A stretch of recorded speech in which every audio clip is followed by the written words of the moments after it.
consider we do things the best when we just wing the whole show. Yeah. No show notes, no guide, no nothing. No official clock. Just whatever. That's how I got through the rest of my life. It seemed to work out decently. It seems to work out decently. Okay. Not good. Not good. Not decent. Good. Fair. Can confirm.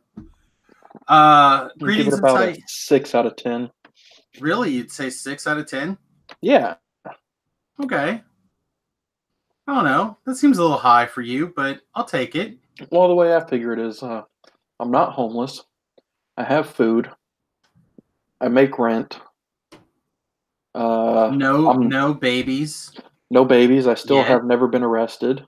You've never been arrested? No. Oh my gosh. Talk about white privilege. Dodging bullets over here. Well, you know what they say.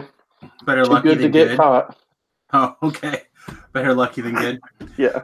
Welcome to this episode of Two Trolls and a Brew. We're going to call it episode 141. I'm just going to call it 141. There is actually another 141 that we did earlier that, as I explained to Travis, apparently I forgot to get posted as an actual podcast, so I apologize for that. Maybe this one will make it as the title of this week's show. And I suppose we're going to call it the same subtitle as the last show, Burn, because I didn't put anything else in here. Yeah. All right, we get some people filling in the chat. Look, Havoc MTG says, one man rating this chat. Well, welcome to the stream, my friend. Hope you enjoy yourself.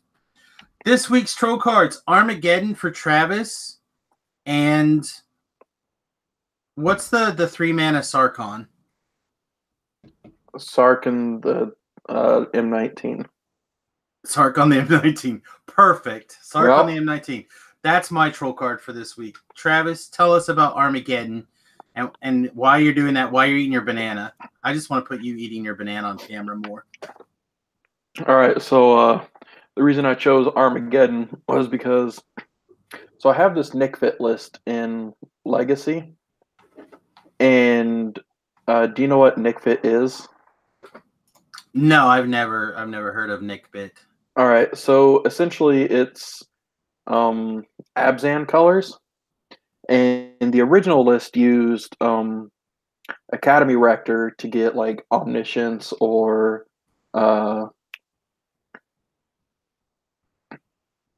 like there's two other enchantments. One that basically gave the cursed player gave their creatures 1/1. Basically, there's a one-sided humility. Okay. And then there's also Knights of Death's Hold or whatever, which basically said that all creatures get -1/-1. Okay. So you make all the opponent's creatures 1/1s with no abilities, and then give all creatures -1/-1. And that was basically the list. And it ran green for Veteran Explorer, and then like Cabal Therapies, Innocent Blood, blah blah blah, all that stuff. So basically you ramp out. So I've been running the deck with Arena Rectors and Planeswalkers instead.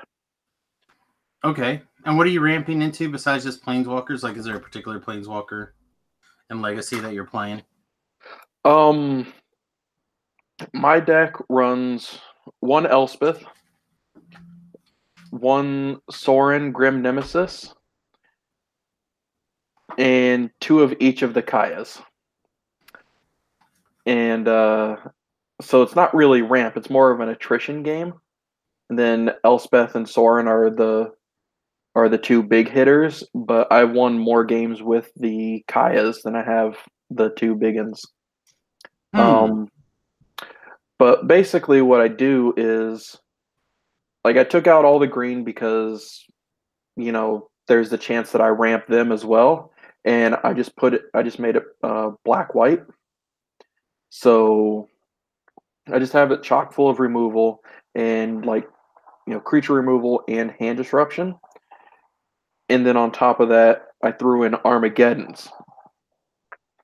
And then yesterday, so Sunday when we were playing, I had Sorin Grim Nemesis and Kaya the 4-mana one.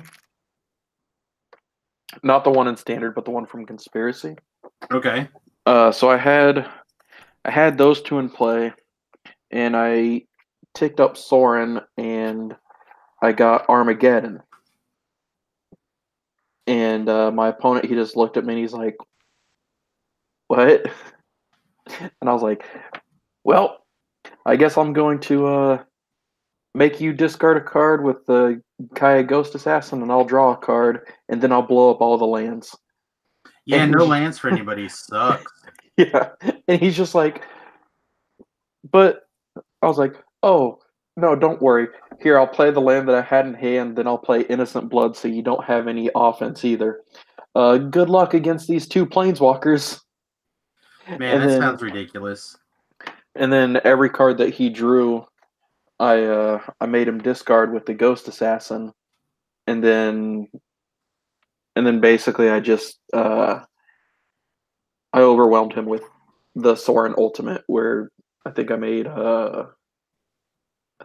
like 17 vampires. Did you say which Sorin? Grim Nemesis. The 6-mana one? Yeah. Yeah. Okay. Yeah, the one that gives you creatures based on your life total. Yeah, that's pretty sweet. Yeah. So you couldn't see me at all while you were talking? Oh no, I saw you. Just putting on different hats and everything. Oh, I thought that was great. I sat over here and I was like pulling up. Like I have a bunch of hats sitting right over here that I don't wear very often, and sometimes I wear them a lot. And I just thought, you know what? If every time I'll just lock it on Travis, I can change my hats during the story. That'd be great. Yeah, I was watching that and I'm just like, no, don't react to this. Don't react to this. Don't react. Just like sex. Don't react. Yeah, so that was Yeah, no one expects the Armageddon from nowhere. especially since like the deck that I run, it has 3 of them main board. Have you been thinking about doing anything with that Fall of Thran in Standard? Nope. So I have seen a couple of lists come from people where they're using that as like a pseudo Armageddon. It costs like a zillion, but then I don't know if they bounce it or if they just destroy it with something. But they usually also have the big green enchantment getting ready to proc off. So like it's ready to do its thing. They play the Fall of Thran. All the lands go away. Then they bounce the Fall of Thran, let their opponent go, and then it goes, it procs up, and they get all their lands back. Yeah. It seems like an incredibly complicated way to win in Standard, but I have seen a couple people do that. I just didn't know. Like, you are the king of these bad ideas. It's So true. If you didn't think about it, then... Well, I've thought about it, but I just don't play Standard. Well, they also use... first of all, you should play Standard. Second of all, they also use... what's the artifact that lets you play lands from your graveyard? Crucible of Worlds. Crucible of Worlds, thank you. Also, they play Crucible of Worlds. So they have a couple of ways to like take advantage of the all your lands being in your graveyard. But I don't know. I like where Standard's at right now, sort of. Well, I just never get the chance to play because it's on the wrong day of the week for you. Yeah. And Sunday's really the only day that I get to play, and that's Legacy. And I've also figured out, I have my 2 decks, and Standard I always just jump around. So if anything, if I want to play, I'll just go online. Yeah. And I don't plan on going to Arena because although I love the interface, it is still very much grind to get stuff, and I just don't have the time for that. Yeah, we'll get into this in a little bit, but yeah, I've not been playing as much Arena lately as I probably should, but I don't like Moto's interface so much that I just don't play online Magic very much anymore. Um, there was for a long time I was grinding my gold out. I was doing my thing. I had either just hit platinum in draft. I feel like I had just hit platinum in draft. Like I had a couple of like on the weekends for a month was doing pretty good, and then I would like crater out on sometime late Sunday while I was trying to play D&D and do my drafts. And then it would take me the week to like earn enough gold again to be able to draft again. But I don't know. I'm in a similar place. But before we get too carried away, I want to talk about the 3-mana Sarkhan. Okay. I don't know. Last 2 weeks ago, this is coming up to this week will be another Monday Night Magic. So last Monday Night Magic, which was 2 weeks ago, I kind of got a wild hair and I threw together Jund Dragons because I had purchased a playset of the 3-mana Sarkhan, thinking that maybe it would be really, really fun. The problem is the Jund Dragon deck, I think, is really flawed in Standard. And it's just either not enough removal, not enough ways to kill something. Like it always seemed to be behind. However, every time I played Sarkhan, it was amazing. Either the card filtration or the mana acceleration to play a dragon, all that stuff was really good. So this week is Frontier Week at Friday Night Magic, which is probably my favorite non-limited format. I know a lot of people out there like, Frontier, it's a bad form. Whatever, I don't care. Shut up. I really like it, and I like it because two big reasons. I mean, which we talked about many times on the show before, but if you've never heard me argue this before, I'll give it to you in a nutshell. One, it's relatively inexpensive compared to like Modern to have a high-quality deck. And two, it allows cards that you're getting in Standard or Draft to have a longer lifespan of value for you. So if you just draft and play Modern, right, then 80%, 90% of your draft stuff that you get is just junk that you're going to try to trade away to somebody else to get Modern stuff. Like you just don't get the play value out of your drafts or your singles or whatever. Your pre-release value, you just don't get it. So because most cards in Standard don't make it to Modern, but a lot of cards in Standard will make it to like a Frontier because Frontier is still a lot shallower compared to Modern. So those are the two reasons I really like it. And right now, I had done something where I had pulled out a bunch of dragons as like place fillers and some of the old con block stuff. And I realized that this week is Frontier Week, and I really just want to play more dragons. Like I had a lot of fun playing the dragon deck. It just was bad. It's just it needs a little bit extra push to shove it over into like ready to go land.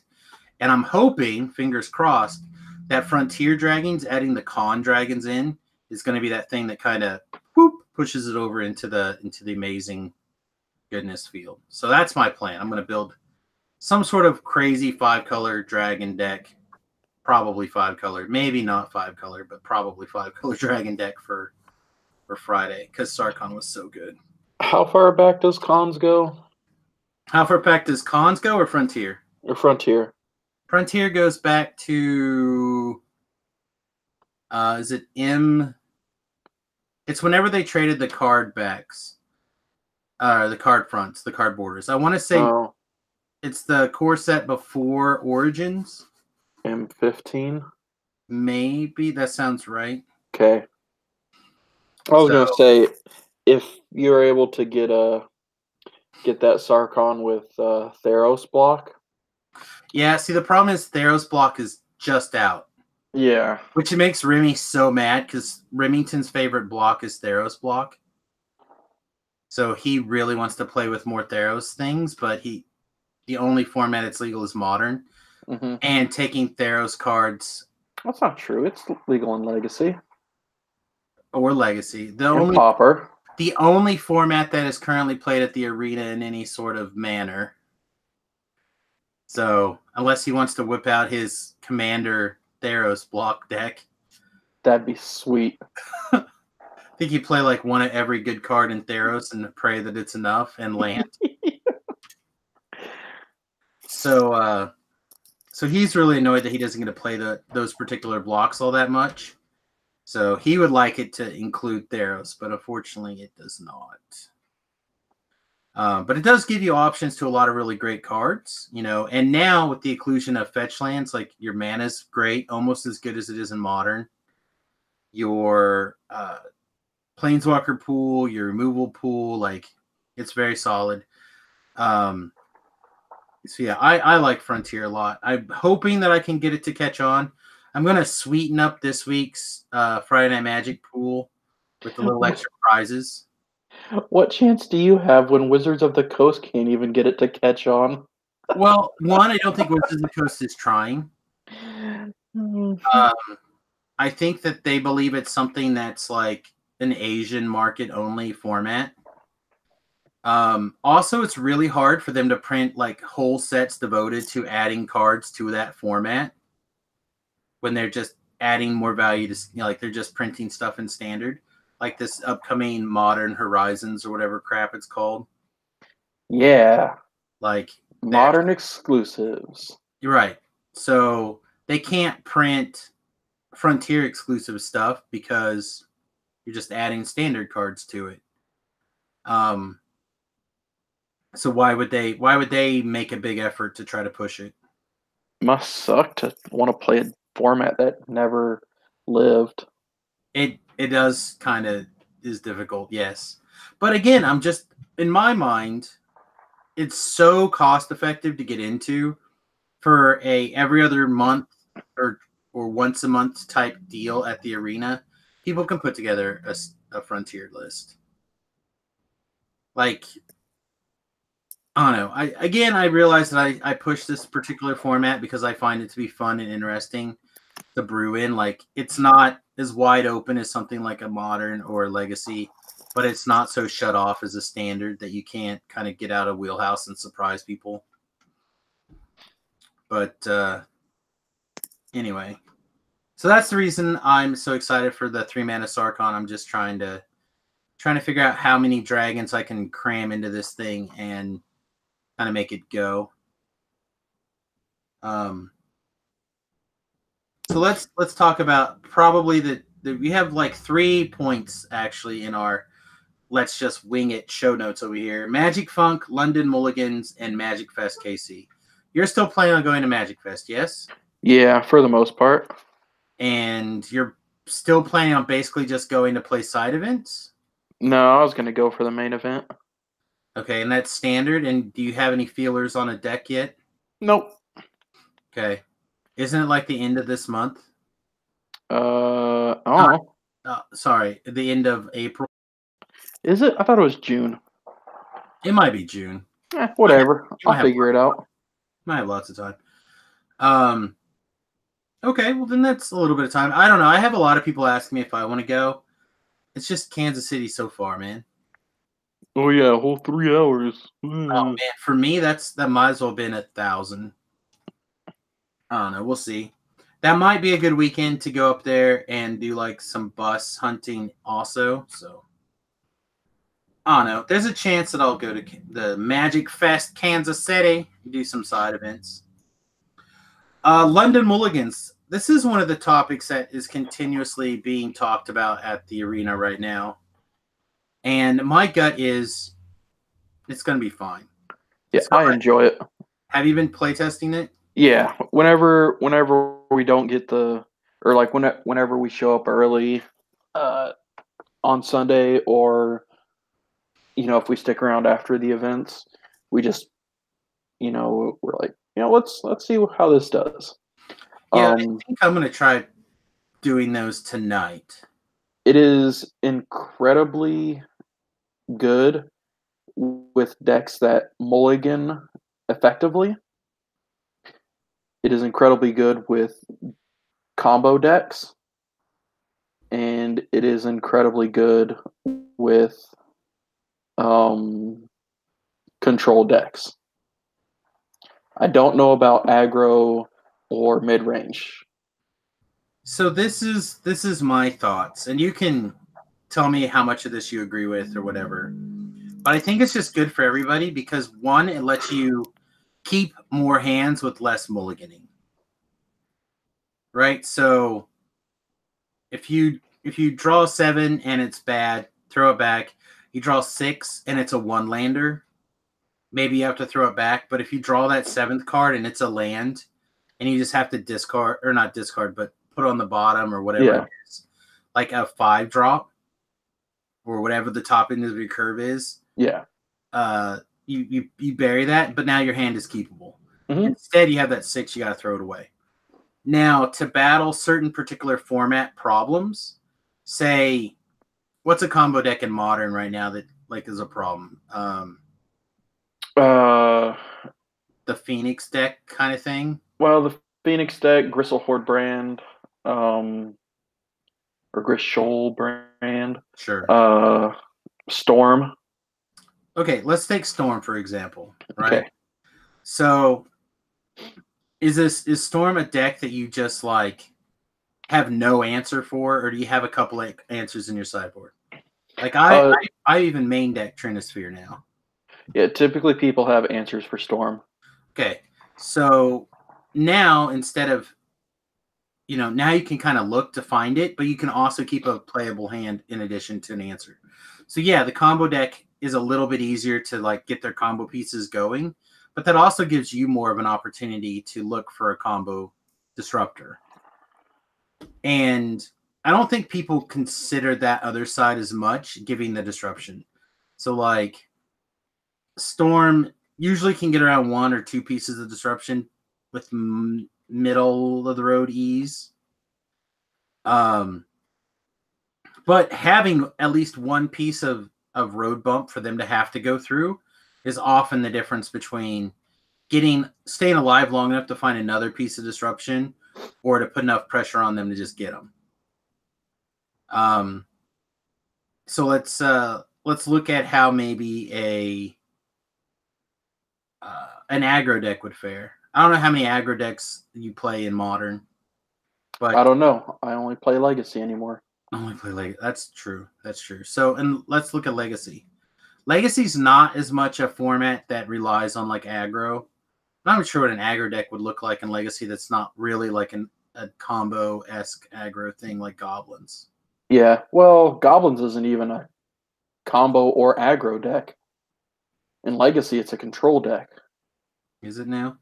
Yeah, because last time I played Goblins, it was like a lot of like Goblin Lackey into make some sweet stuff into, like that was kind of the thing. It is.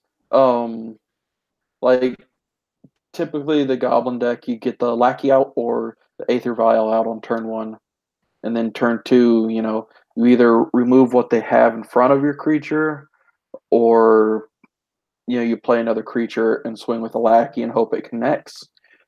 But a lot of decks have started running the Goblin Crater Maker. Oh, that's a good card. And the new Lord, the Trash Master. Yeah, they're playing the Trash Master? Oh, yeah. 4? Unless you hit them with a Lackey, then it only costs 0. That's fair. Yeah. And if you have Aether Vial out, then it's still 4 mana on turn, or it's 0 mana on turn 4, but it's also a Lord that can get rid of other artifacts. That's fair. The reason it's a control deck, though, is because I think it runs 20 lands. Like 8 of them are mountains, 4 of them are Cavern of Souls, 4 of them are Wasteland, and 4 of them are Rishadan ports. Really? The Rishadan ports in the Goblin deck now, huh? Yep. Yeah, I have not. Obviously, I don't keep my thumb on Legacy around here. It's just not a format I can get people into. It's too many dollars for their blood. But I mean, okay. So here's the issue. Unless you're buying the dual lands and the Force of Wills, it's the same price as Modern, with the exception of like some of the decks that run cards that are on the reserve list. well, but if you're playing Legacy, isn't part of the fun of playing Legacy is having the dual lands and the Force of Wills and the is mana drain legal? It should be, right? Is that the counter spell? Yeah, counter spell, but you get their mana on your next main phase. I don't know. I don't think so. But like, okay, so one of my decks is Rakdos Phoenix. Its mana drain is banned in Legacy. Okay. But it's it's just red black Arc like Phoenix / Hollow one.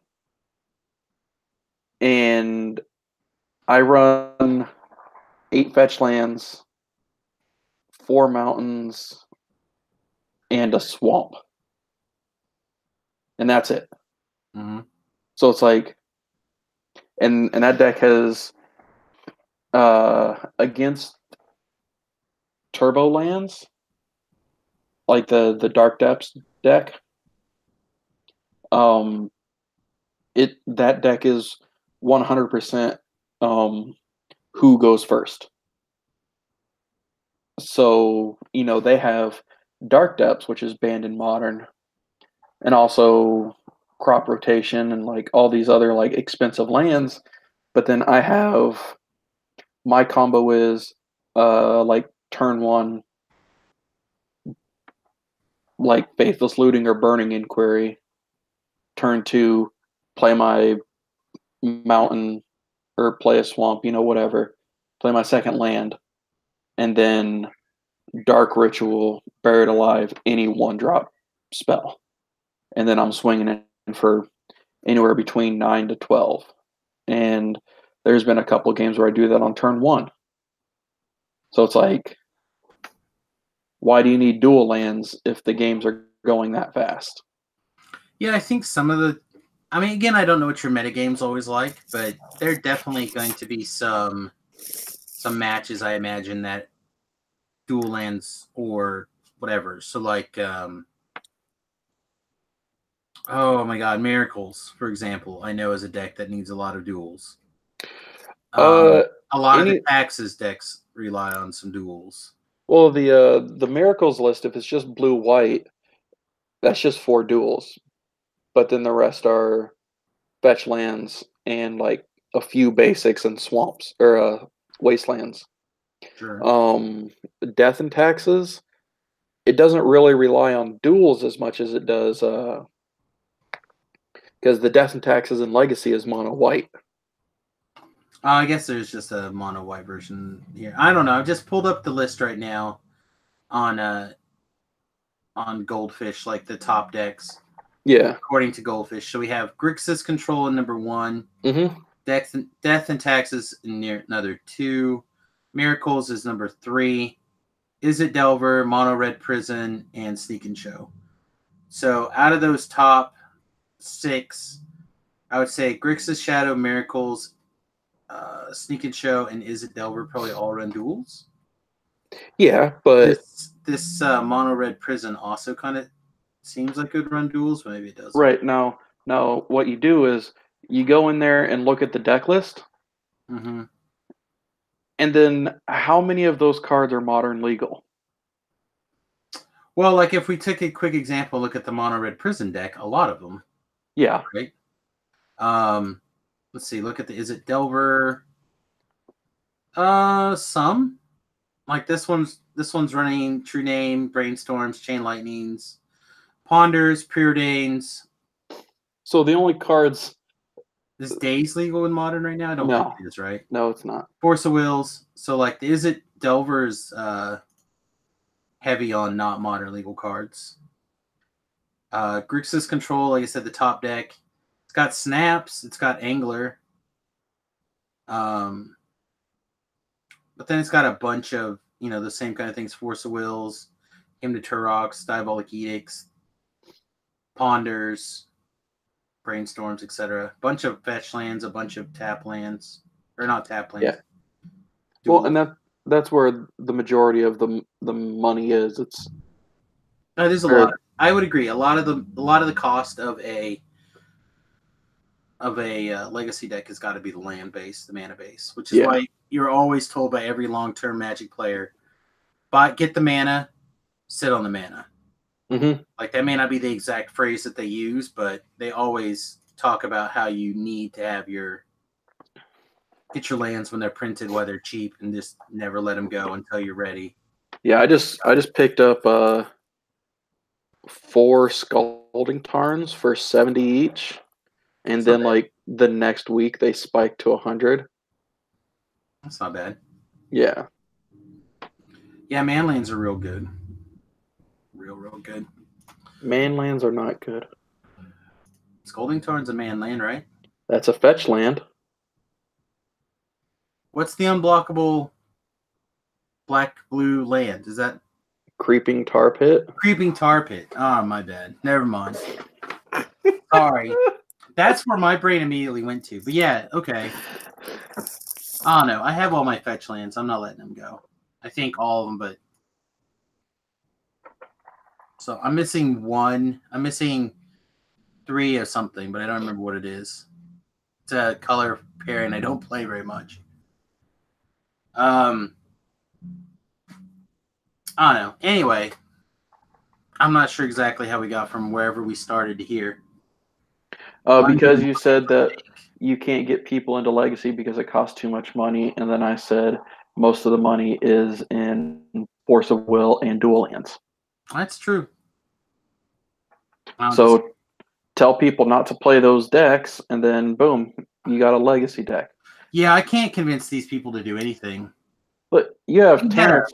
You have Terrence who has a burn deck, right? I don't know. I can't get Terrence to do anything either. So this last week, he has a modern burn deck, and the difference between modern and legacy for burn is like 8 cards, and that's like Chain Lightning, Price of Progress. I guess it's more than 8, and sometimes Fire Blast. Always Fire Blast. Some people don't. Always Fire Blast. Oh, you don't have to tell me, man. Gee, Christmas. I got to go down and beat some people. Well, you got to travel to them first. Always. I know. When I get my bus and I'm always home, it'll be a different story. I'll go places. That's what I tell people. Sounds like an excuse. I want to be a turtle, like my friend Travis. I want to have my home with me everywhere I go. Yeah. Luckily, my home is able to fit inside of a backpack, so I'm good. Yeah, if I was a single dude, it'd be a different story, but I'm not. You could be. No, it doesn't seem like worth the trade-off to me. Doesn't seem like worth it. Not enough value. Having the wife and the dogs and the kid is a worthwhile trade-off, I think. Anyway, let's get to the root of my problem right now, the Magic Funk. Yeah, I forgot that you were in one of those. I am. I have been for a little while. I said I haven't really played Arena, which is a place I really enjoy playing. I like the fact that I can just do a quick draft and not stress out over it and just like wham bam. But I've been having real issues, I feel like, with my either I do a poor job shuffling, or I'm playing decks that are too easy to have mana issues one way or the other, or something. It feels like there's always something out of my control lately going on with Magic, to the point where I just not that excited for Magic anymore. So like this, for the last couple of weeks, I basically show up at the shop. I promote. I do everything like I always have. I'm pretty excited in the moment, at least for people looking in, or at least I try to be. And I'm always trying to like talk up and do the next tournament, the next thing. Maybe it has something to also do with the fact that I go to every one of these events at the arena, even if it's me and one other person, or if it's me and 20 people. Like, I'm the constant go and run the event guy. So even if the event normally if event would not have a bunch of people there, we would just call off the event and go home. Mm-hmm. But that's not something that we do anymore at the arena. We just, modify the event to where whoever the number of people that do come still get to have fun. Right? So like Monday Night Magic the last couple of times has been me and one other person playtesting like really hardcore for 2 hours. Try to make that fun, try to bring fun decks, try to explore the formats, whatever formats it happen to be. But it's not always the most fun to sit there and play Magic with one person for 2 hours, and that's all you do. Like the idea of a Monday Night Magic to me is to play with a bunch of different people, have fun, maybe throw together like some random things. Like maybe like, all right, guys, let's do Two-Headed Giant, or let's rotate around, or whatever, just to mix it up and have fun, like a casual thing. But when your casual thing is, all right, let's play test standard for a bunch of hours straight, it's like, not really what I want to do. And then, like I said, I've been struggling a lot with like my draws and tournaments and stuff like that. It feels like even this last week that I did manage to win a Friday Night Magic, I felt like my deck was bad. And I felt like there's a lot of situations where it's like, all right, well, I kept a good keep. I have 3 lands on my opening hand. I'm going to draw like 6 cards or look at a bunch of cards. And if I find my 4th land in the first 5 turns, 6 turns, I'm in really good shape. And it's just like, oh, well, there's no lands here. I'll just keep going. Luckily, in those particular situations, my opponent also struggled in lands. So I was still able to eventually get there after going through like a dozen cards. But it's just like, man, I don't understand what's going on. If it's me, if it's my shuffling, is it my sleeves?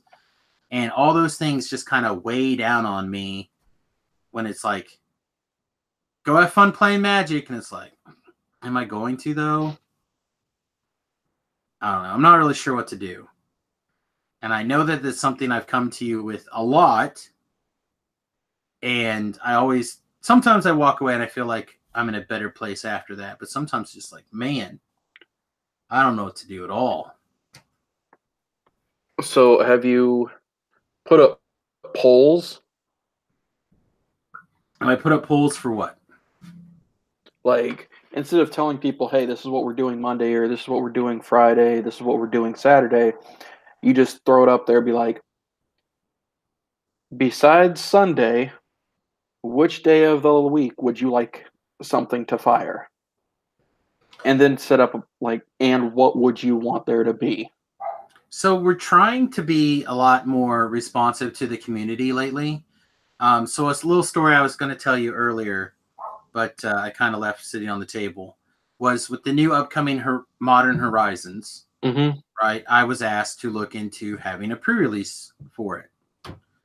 So we're at the Friday Night Magic. There's the 30 people there. And I go, okay, guys, I'm not making you commit to any day, time, anything right now. But we have to schedule pre-releases if we want to have them. Yep. So if you're interested, what day and what time you think you'd be the most interested in having a pre-release? And I told them I had the usual time frames, a midnight on Saturday or midnight on Friday, one sometime Saturday earlier in the afternoon, one later in the evening, and one sometime on Sunday. Right? Which of those time slots are you interested in? And it was like pulling teeth to get people to even give me a rough idea of when they were even remotely interested in coming to do the pre-release on it. So like it's really tough because you're trying to be open and try to adjust things. So we started doing Saturday tournaments real regularly again with the loss of the PPTQs. So I put it up for votes. Like, all right, what formats do you guys want to do? Like, when we were going to put these on the calendar 1 month in advance. What format do you want to do? Mm-hmm. And I'll get like 2 people that give me feedback. Like, oh, well, let's do standard. Oh, let's do modern. And then half the time, those people will show up, or the other half of the time, obviously, they won't. And it's very aggravating when the people that you do get feedback from don't follow through or don't come with the commitment to do the thing. So like the first big one of these back that we started doing, we did standard, and we just kind of picked it with like 2 people there, and we're like, all right, guys, you guys interested in just doing standard? And they're like, yeah, let's do standard. Awesome, blah, blah, blah. And those 2 people did show up. And we had a regular size tournament fill out and fire. Then we got a bunch the people who were like, rah, let's do modern. Like, okay, modern usually is a much larger turnout event for us than standard.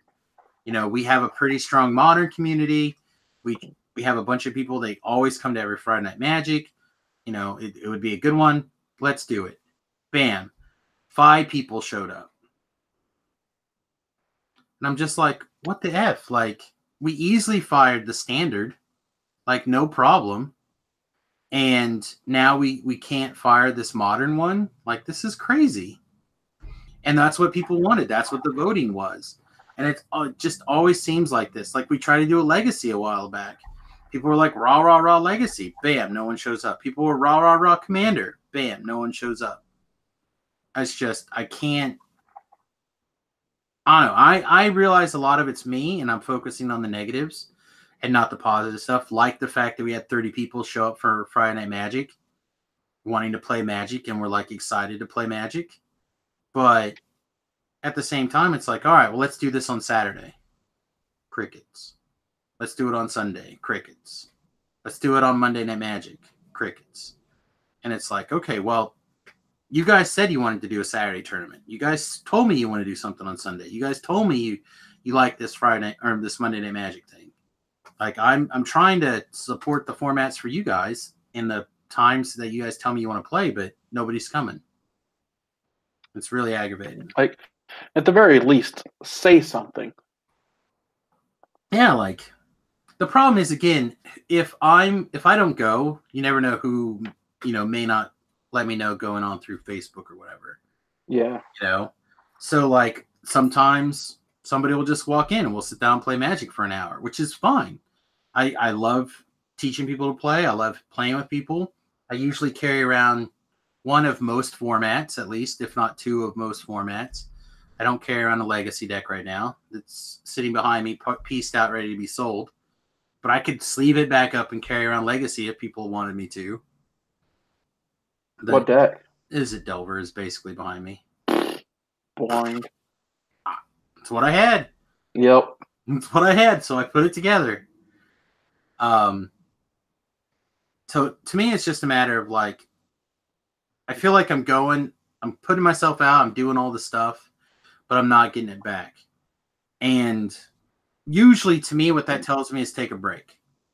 Like, that's where I kind of felt like I was at when I was at the end of Lorwyn block or Shadowmoor block. I'm like, yeah, like I'm noticing all these negative things about the game. I'm focusing on just the negatives. I'm having a hard time focusing on the positives. I'm going to take a break for a little while.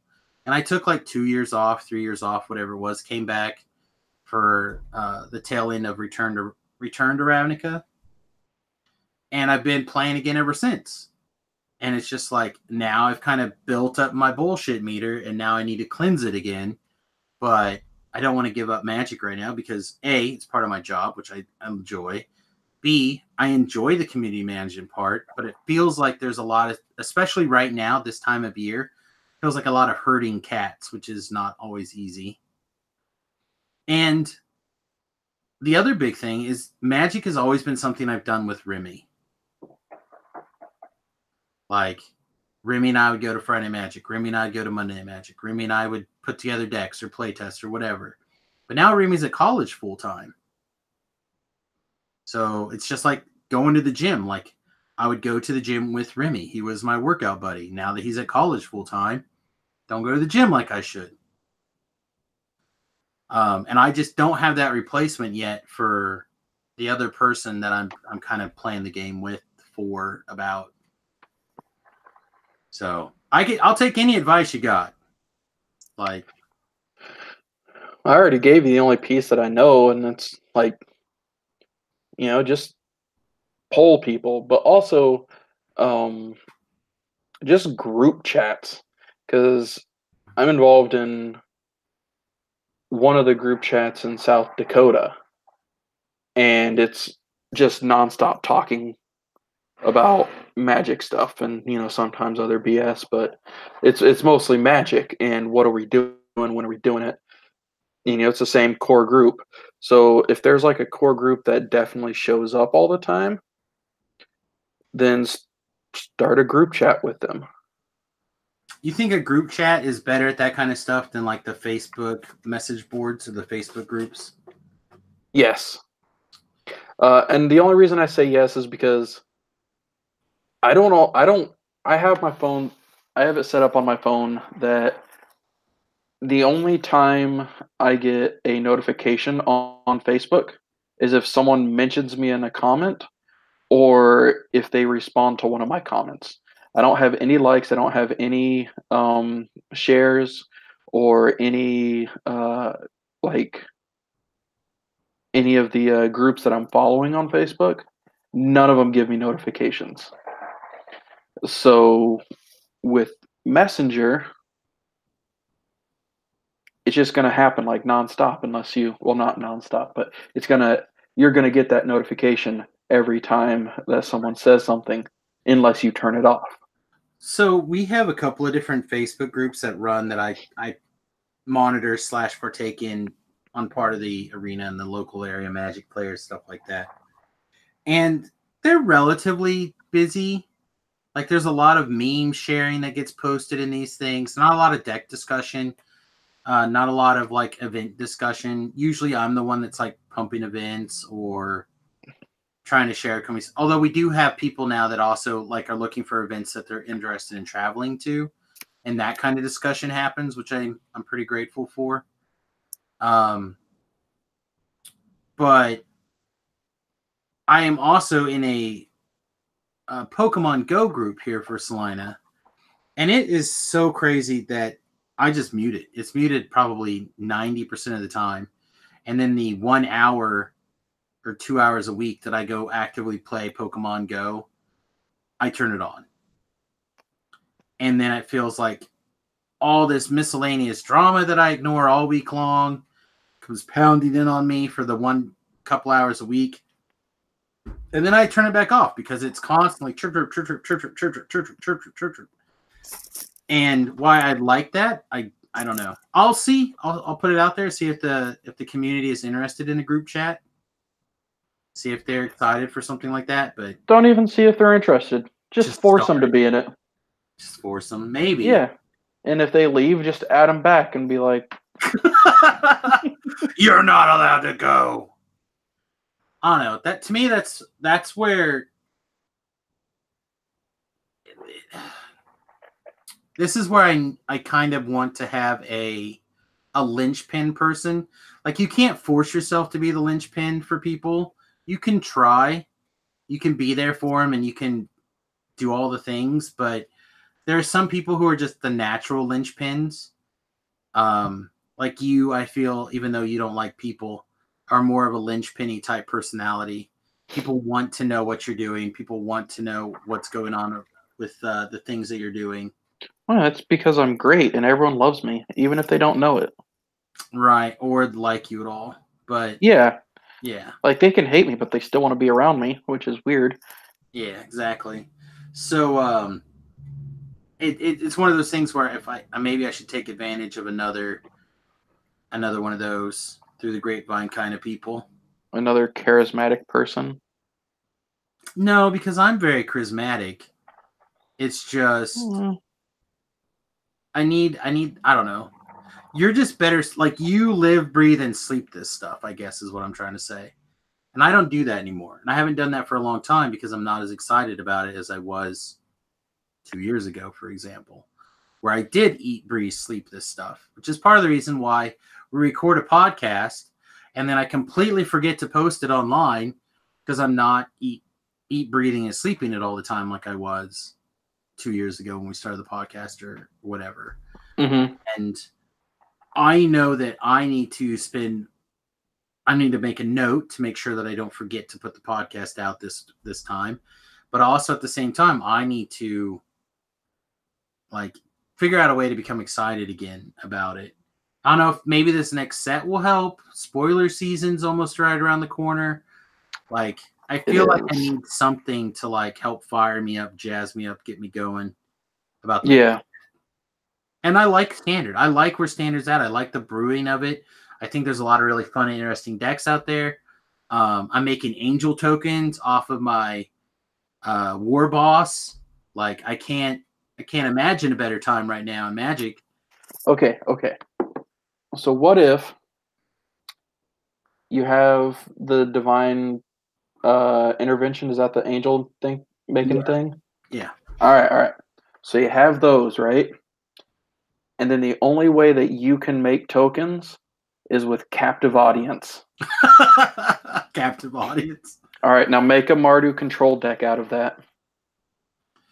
Captive. I don't even know what that card is. I thought you literally meant captive audience. I'm supposed to handcuff people to chairs.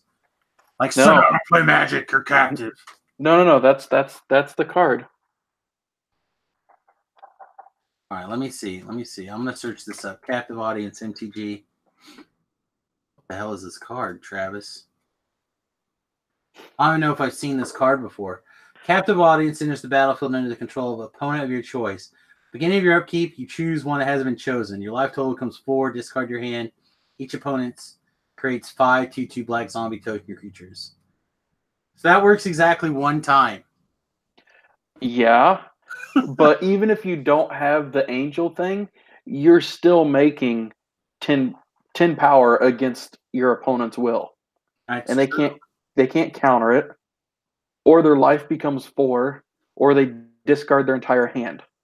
Why can't it be countered? It can be countered coming down. Well, yeah, but I mean, they have to spend a removal spell on it. And if you're playing a control list, then most likely their hand's already empty. Okay.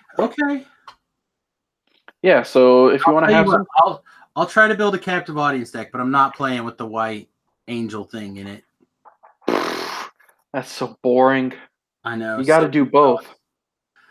It might be white. I don't know. I don't know. I think the angel card is best suited for fast token stuff. More like boring. Yeah. I'll build a captive audience deck though. Well, I mean, if you're gonna captive audiences though. If you're gonna do that, you might as well just go look online because they already have the Grixis ones. They already have just red-black one. I think there's even a Jund captive audience deck. I can make it. Oh, Jund one? That sounds kind of hot, actually. I could make it be Mardu. I just don't think that enchantment, as another 5-mana card, is such a great idea. Okay, but that's the point. Oh. It's not meant to be a good idea. It's meant to be a. I'm not like you. I don't make bad ideas. I don't enjoy that.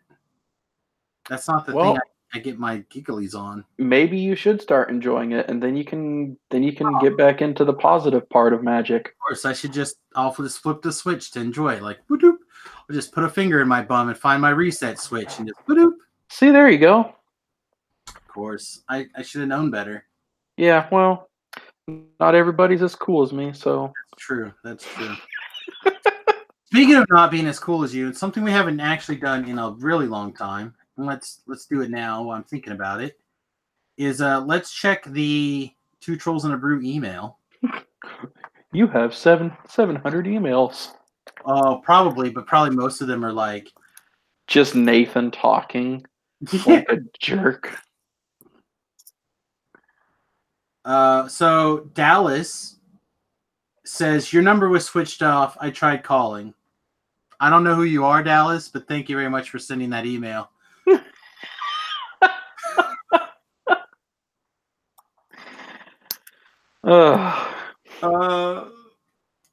And then we have a bunch of conspiracy links, my friend. Like to the set or to like No, this is a viewer / listener who sent me a bunch of literally videos and or things about conspiracy theories. Nice. So there you go. That's what we have in our in the recent letters. I don't see anything even remotely close to magic related. You know what my favorite conspiracy is? What is your favorite conspiracy? Is that the moon is a spaceship. Oh, I like that. That's a nice one. Yeah. I mean, it is, right? Technically. Well, technically that means Earth is a spaceship. Right. Technically. Yeah. So no, it was funny. I had a coworker one time who was just like going off about how the moon is a spaceship and blah blah blah blah blah, and she was just ranting. And at the time I knew how to irritate her was by just saying really stupid random things. So I was like, as soon as she was done, I was like, that's absolutely ridiculous. She's like, what? No, it could be a real thing. I was like, no, it can't because the moon doesn't exist. The moon is cheese. We shot a bunch of cows up there to make cheese years ago. And she was like, what do you mean the moon doesn't exist? I was like, I saw it in a documentary. Piccolo blew up the moon. That's right. And then she got really mad and left. So speaking of Dragon Ball Z really fast, Dragon Ball Universe real fast. In the stream a couple of days ago, I mentioned that I had not been very good about keeping up in the Dragon Ball Z universe. So one of the viewers sent me a short 45-minute video on the history of the Dragon Ball Z universe so I can get up to date and caught up on it. Uh-huh. I'm sure you already know this, but did you know that the moon was blown up twice in the Dragon Ball Z universe? Yep. Yep. Once in just Dragon Ball and then once in Dragon Ball Z. Yep. And the one time was to stop Goku and the other one was to stop Gohan. Yep. I know. I was just like, wow. So I sat there and I watched that 45-minute video of the recapping. It's such a ridiculous show. And I'm just like, I sat there and I watched the whole thing. And lots of it, I did watch, right? Mm-hmm. So, there's this huge chunk, and I'm like, yes, I know this history. But then there was, these huge chunks that I had no idea what was going on. Yeah. And so they're like, now that you know what's going on, are you excited to watch Dragon Balls? I'm just like, no, I'm good. I'll just watch this another recap in, 5 years about where it is now. Dragon Ball Super. Yeah, it was in there, part of that. It's just I'll just wait until whatever this history happens and I'll watch it again. Yep. I don't know. It was pretty good. All right, let's see. What else do we have as final thoughts? Travis, are you watching anything on the televisions lately? What do you have a show that you're into right now? Brooklyn Nine-Nine. Brooklyn Nine-Nine. I've not actually watched any of that. Would you suggest that to anybody? Yes. Okay. I would suggest it to literally anybody, even if I didn't know them. But hey, you watch Brooklyn Nine-Nine? You should, and then just keep walking. So I've caught bits and pieces of it, I guess, and it looks pretty funny. But then I've seen other bits of it that look incredibly dumb. Yeah, that's why I like it. I know there's a lot of that kind of comedy, this is so dumb it's funny kind of moments. Not always a big fan of those, but that's my favorite kind of humor. Our friend Nathan has turned me on to Letterkenny, which if you go to Hulu and you watch Letterkenny Brooklyn 999, they're best balls, I think. So I think the humor is kind of similar. So I've been doing a lot of that, like trying to spam that right now. And there's a lot of stuff that just falls completely flat on its face, but a lot of stuff that's actually quite quality entertainment. So I don't know. I figure we'd wrap the show up with with show recommendations. Brooklyn Nine-Nine and Letterkenny, and I guess for the 28 people left on Earth that haven't watched it, Game of Thrones is going to be on its final season. Thank God. And same with Supernatural. That doesn't start until this fall, and I haven't even watched this season so far. Like I gave up Supernatural. I'll probably watch it all like in a big chunk. Yeah. But the wife's still watching it like basically week to week or whatever. Mm-hmm. But man, that some of these shows are just amazing. So I'll probably take the Troll Hottie from the Letterkenny. That show is made in Canada, and I'll tell you, there's something in the water up there in Canada. Yeah, too bad it's frozen.